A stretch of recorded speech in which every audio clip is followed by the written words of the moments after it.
All right. So 6.2. There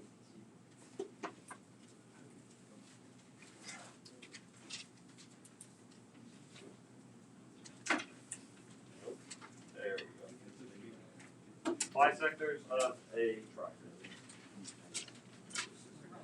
There are two main terms that we're going to look at in this lesson.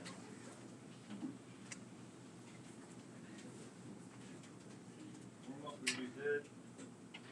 The first one. Hey, the site they're on. What? Oh, did I forget to post them? See, this is what always happens during second hour. Well, it did happen last night in second hour. What? It's first hour. No, last trimester.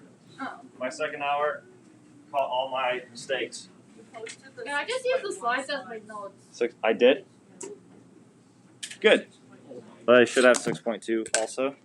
I'll do that later. Sorry, no slides during the lesson today. That means we don't need our iPads out. Perfect, so we can flip them all over. Because the slides can't be out. We don't need anything else. No notes on the iPad for the test. So, we gotta be on paper. I know. We had cheaters last trimester that used notes on their iPad, so that got taken away. It wasn't in geometry, so what was that? I know. Yep. They're the ones always up to something, right? Yeah. Someone should keep an eye on them. I don't think you can. You don't think you can what? Keep an eye on them. Oh. Why do you think that? All right, let's go. You don't want to hear me talk for longer than we need to. Students will be able to use and find. Here's our first keyword: circumcenter of a triangle. Okay.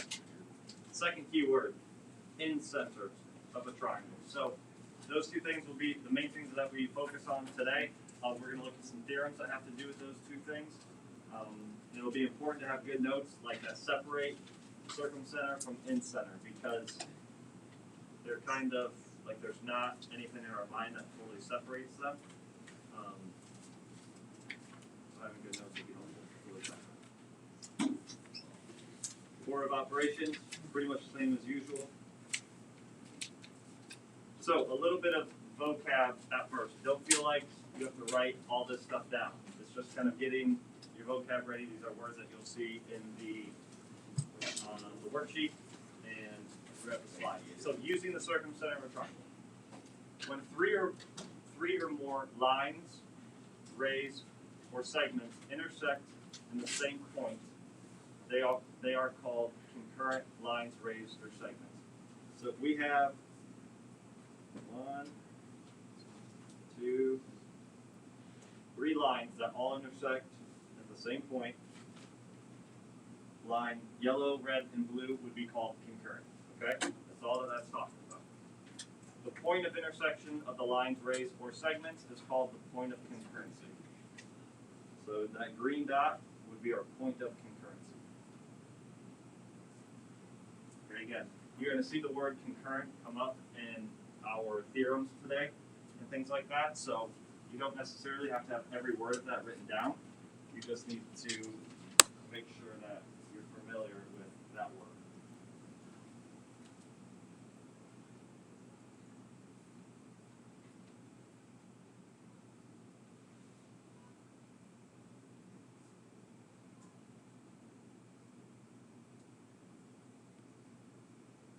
This little box on the side. In a triangle.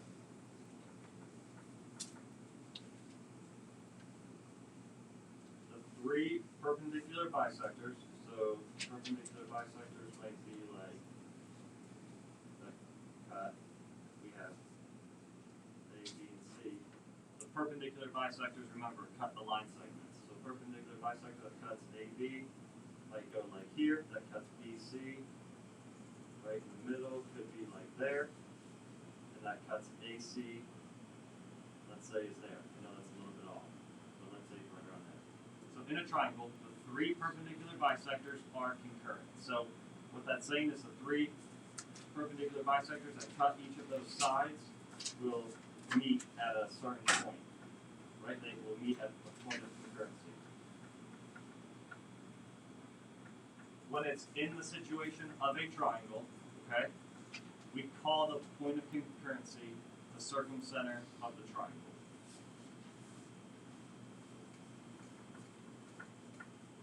So I think the words that it uses, like concurrency, point of concurrency, circumcenter, are all not familiar with us, so it makes us think this idea is really confusing. But all it's saying is that the perpendicular bisector of each side of a triangle will meet, and that point where they all meet is called the point of concurrency. But specifically with the triangle, it is the circumcenter. Right? And I think we're going to put a theorem to that right here in a second. Theorem 6.5, circumcenter theorem. The circumcenter of a triangle is equidistant. Did we look at that word equidistant yesterday or not? Yeah. We did. Equidistant. Yeah, because I said it's like equilateral and equiangular. Yep. Equidistant means that they're all the same distance from something, right? So the circumcenter of the triangle is equidistant from the vertices of the triangle. So what are the vertices of our triangle?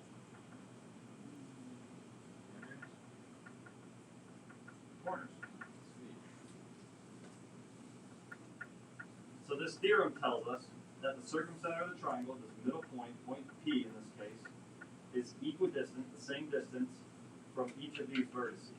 So like it says here at the bottom, PA is congruent to PB is congruent to PC.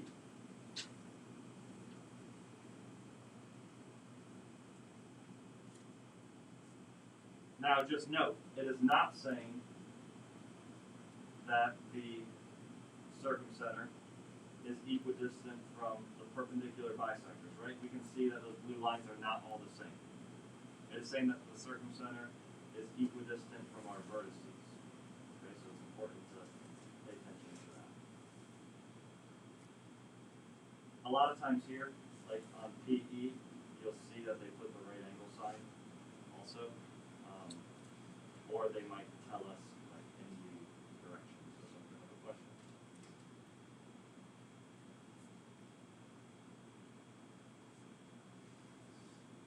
So here's a question that you might see for almost exactly like your homework. In exercise 1 and 2, the perpendicular bisectors of the triangle ABC intersect at point G. So we have the triangle ABC. The perpendicular bisectors intersect at point G. Or the angle bisector of triangle X. What? We don't have X, Y, Z. Unless I'm holding this to something. Maybe that was a number 3. Find the indicated measure. Tell which theorem to use. What the heck? Why isn't there an indicated measure there by number 1? Well, let's just do number 2 then. I guess we're only doing one example. If we look at the second one, we have A, B, C, okay? The perpendicular bisectors intersect at point G. Now, what's different about this triangle?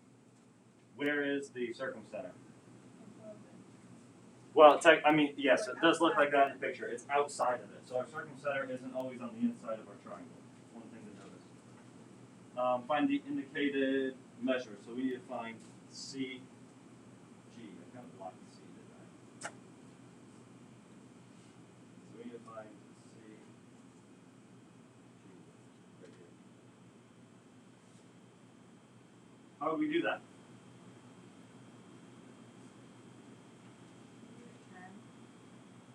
Why would it be 10?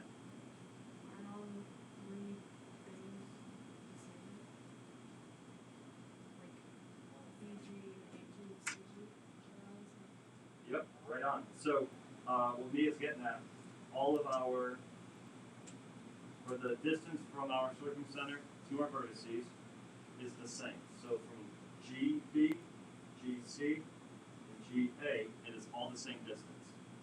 They tell us that GV is 10, so that means GC has to equal 10, and GA also has to equal 10. Yep, good job. Now, they would probably ask for some type of explanation, or in this case they tell you a theorem, and that would, we've only looked at one theorem so far, so theorem 6.5.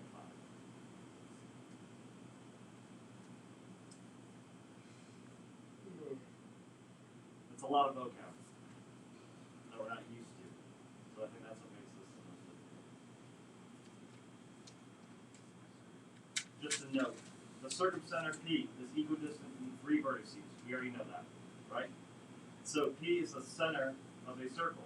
So if we have our circumcenter that's right here, you could, draw a circle around it. That's all they're saying. That circle passes through each of the 3 vertices, right? It makes sense. If P is the same distance from here to here to here, we not only make the Audi sign, or just not Audi, Mercedes sign. I feel like you did this last year. No, I totally 100% did that last try again too. Yep. And not only does it make the Mercedes sign, I might just say Audi just to be annoying. Not only does it make the Mercedes sign or the peace sign or whatever, but each of these lines are the same distance, right? So this circle goes through each of our vertices. That's all it's saying. The location depends on the type of triangle, right? We kind of talked about that in the last example. Circle with center P is said to be circumscribed above the triangle. Sweet. So, the big thing we want to see on this slide, we have what type of triangle do we know? Could we classify that? Acute triangle. Acute, nice job. It's a nice little acute triangle. In this case, our circumcenter is on the inside of the triangle. What kind of triangle do we have here? A right triangle. In this case, our circumcenter is right on the what side? Hypotenuse. What type of triangle do we have here? Obtuse. Yep. In this case, our circumcenter is on the outside of the triangle. Okay? So that's not something that you absolutely have to have written down in your notes. That's just something to be aware of, and that will be self-evident as we go through. Questions? So here is a more realistic, next level practice question that we would see. Find the coordinates of the circumcenter of ABC. And the triangle ABC over here has vertices 0, 3,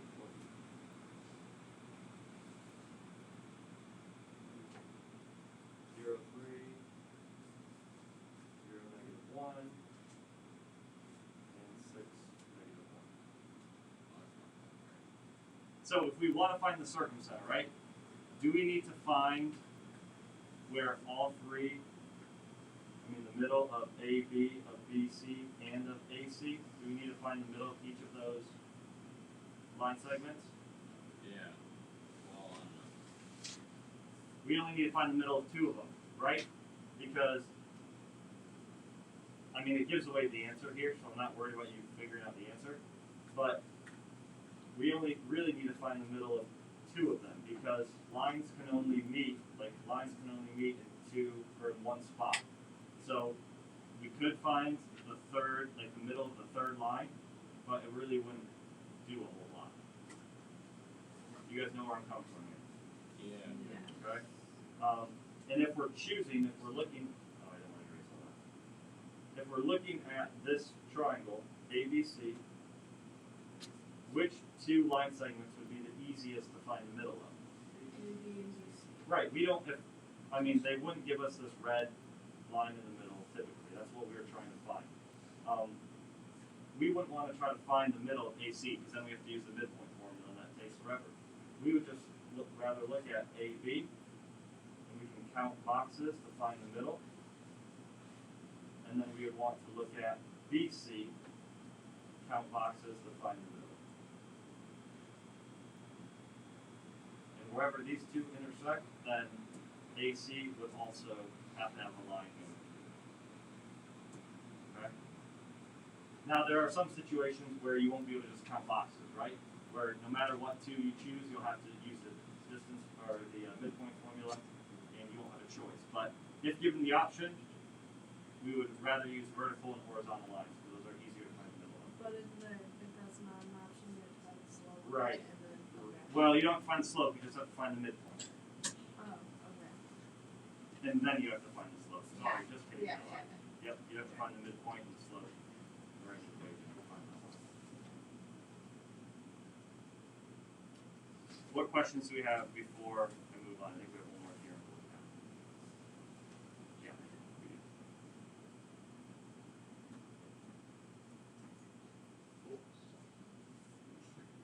All right, now we are switching gears. So that all had to do with the circumcenter, right?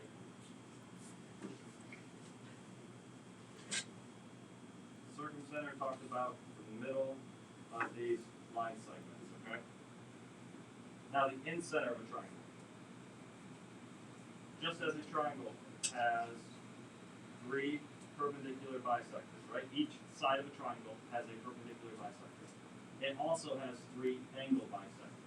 Okay, so incenter now is talking about angles. It has 3 angle bisectors. The angle bisectors of a triangle are also concurrent. So the angle bisectors also meet in some place. So if we have our triangle, let's say the angle bisector is like here,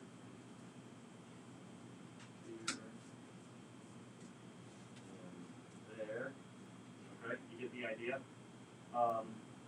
These are also concurrent. So as you can see, my not very good drawing, they all meet somewhere. Let's see. This point of concurrency is the incenter. So same idea as the circumcenter, except this time we're talking about the angle bisector of each of those 3 angles in a triangle. So that is called the incenter. For any triangle, the incenter always lies inside the triangle. So remember, our circumcenter could be inside the triangle, on the line, or outside the triangle. For all triangles, the incenter is always on the inside of the triangle. So let's get a little bit of vocab. Now here's the theorem to go along with it. The incenter of a triangle is equidistant, so the same distance from each of the sides of the triangle. So the incenter is right here, and it is the same distance from each of the sides.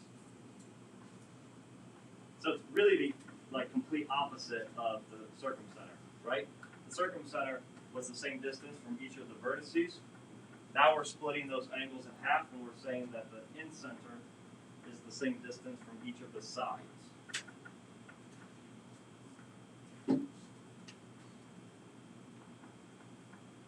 Are we seeing the difference between those 2 things and how they are kind of opposites?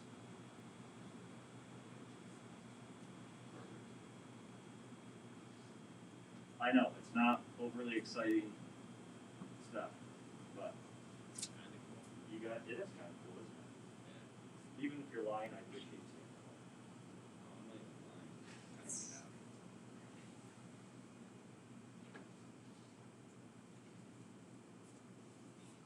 So we got an example, and then we want to do class. Oh, it's a really short class case, so yeah, we're definitely going to do it.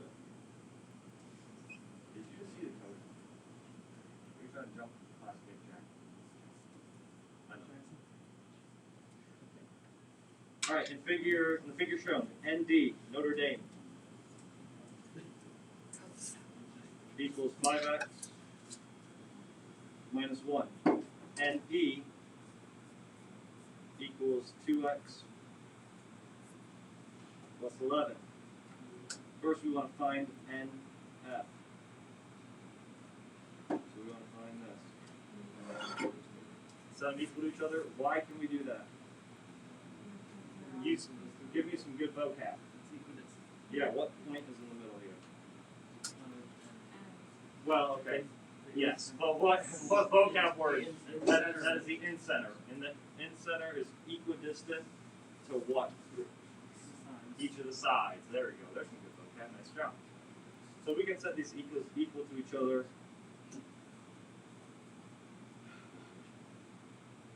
X equals 4. Now we need to find NF, right? NF does not equal 4.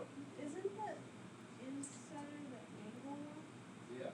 Incenter the angle one. Yes. So wouldn't that be the circumcenter? Well, Or is so it the same thing? so we know that NE, ND, and NF are all the same Yeah. because they tell us that this point is the incenter. Because Okay. look, we're splitting each of these angles in half. Right. So this point is Okay. the incenter, and the incenter theorem that we looked at tells us that these are all the same distance. I can see how that can get confusing. Yeah. So when it's the opposite, when it's the circumcenter, will it have like dash marks on the sides, you know, so it proves that like the spelling right now. Right. When it's the circumcenter. Yeah.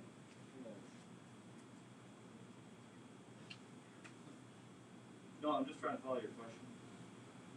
So we know that it's giving us information about the or the circumcenter because it won't have like something coming out from the angles and then saying they're congruent.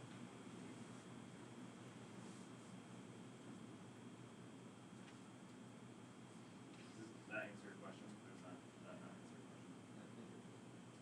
We'll know that we're using the in-center because they'll tell us that those angles are congruent.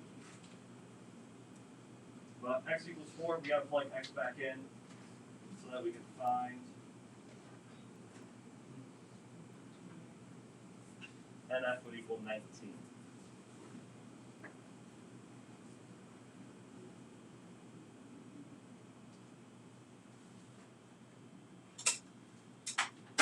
All right, let's do it. Class K. There's only 4 questions. It's a super short class K, I think, maybe. So if you don't have the Class Kick app, you need to download it and self-service.